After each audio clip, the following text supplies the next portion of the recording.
right now, the world is really a mess. The world has always been a mess since the fall, but it feels like we're teetering on the brink of some kind of catastrophe in the world, and also to a certain degree in the church.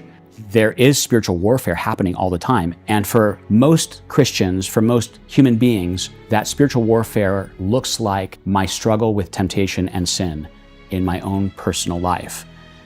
The enemy, that is the forces of the fallen angels, are trying to lead us astray by tempting us at the level of our imagination, recalling in our memory the things that we might have done wrong in the past, or the sinful things that we have been exposed to in the past, and trying to conjure those up again to our minds so that we fall again. That's the spiritual warfare that we wrestle with. Just think, we're surrounded by this host of angelic witnesses, and we're surrounded by an army of demons trying to lead us astray. So we need the protection of the Prince of a heavenly host to continue to save us from danger and to protect us from the devil and all the demons who are trying to lead our souls astray. We need him so badly. Everybody should have a devotion to St. Michael the Archangel, because we need him in the church and in the world today as much as we have ever needed him in the church and in the world. His name means, "Who is like God?" Who is like God? He reminds us that we have to work on the virtue of humility. You're not like God. We are, because we're created in his image and likeness, but we are not God. Pride is always lurking about, trying to undo the good things that God is working in our souls. Pride, that was the first big problem that the demons ran into. It's my problem. It's your problem. And we're constantly reminded by the intervention, the intercession, the presence of St. Michael, that we are mere creatures relying on God's help and his strength. St. Michael the Archangel, who shows up regularly in the scriptures, especially we hear a little bit about him in the book of Genesis. Toward the end of the book of Genesis, we hear about him in the book of Daniel, especially in the book of Revelation, in the epistle of St. Jude. So from the beginning of the scriptures to the end, we have angels everywhere. And St. Michael shows up at these essential moments, especially when God's chosen people need special protection and intervention. St. Michael in the Old Covenant was understood by our Jewish forebears to be especially the protector of God's chosen people. In Jewish tradition, St. Michael was the one who mediated on the top of Mount Sinai the Decalogue, the 10 Commandments, between God and Moses on the mountain. In some of the old Jewish tradition, St. Michael was the angel at the gates of paradise who protected the Garden of Paradise after Adam and Eve were cast out of the garden. We learn this from the epistle of St. Jude, and also from some of the apocryphal books of the Old Covenant, like the book of Enoch, that St. Michael fought with the devil over the body of Moses. All of these scriptural pieces of evidence show us that St. Michael is especially the chief of God's protecting army for his people. What is the Church of Jesus Christ? Holy Church is God's people. We are the new Israel. St. Michael is still our champion. So we can think about him and pray to him, invoke his intercession to protect Holy Church.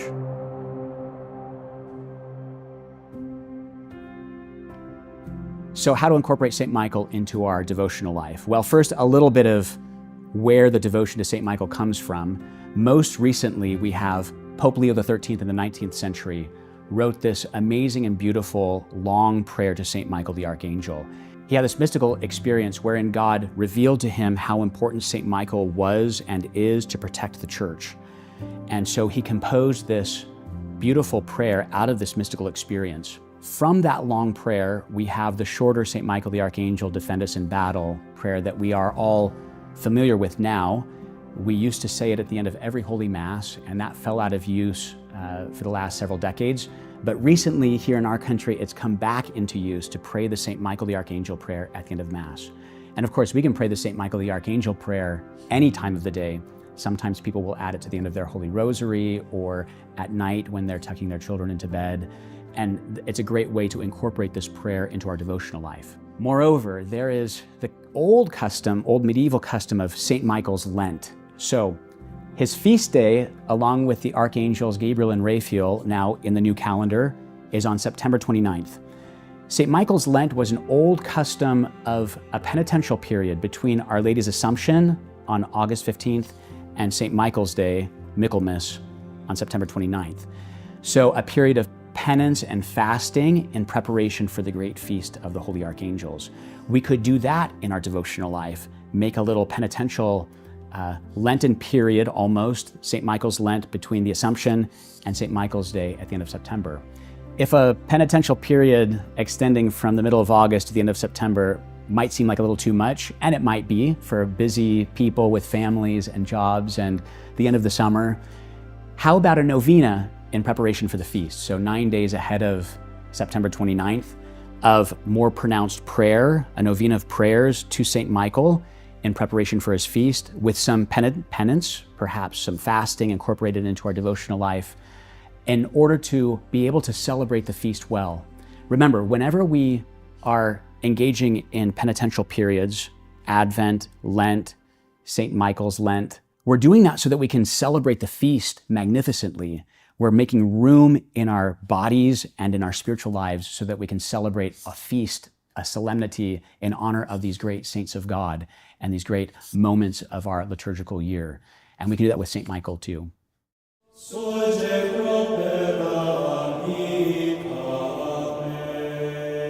So I, along with my Norbertine confreres at St. Michael's Abbey in Silverado, California, have a great devotion to this marvelous angelic champion of Holy Church, who's the great patron of our monastery, and he's the protector of the whole universal church. We love St. Michael, and I have seen many times in my own priestly life and the life of our religious community just how powerful his protection is. He saves us from physical danger, he saves us from all the dangers of this world, and he catapults us into the heart of Our Lady, who catapults us into the Sacred Heart of our Savior Jesus Christ. There is a continuum of being in God's creation. There are human creatures, there are angelic creatures, there is, of course, the universal divine Godhead in the Holy Trinity. And when we have all of the pieces of this marvelous, beautiful reality all working together, the holy angels with the human creatures, with the created order of the material universe, all directed back to God's glory, it all just works. So we have to incorporate the holy angels, and especially St. Michael the Archangel, into this picture of our own spiritual life. And all the pieces will work together for God's glory and for our salvation.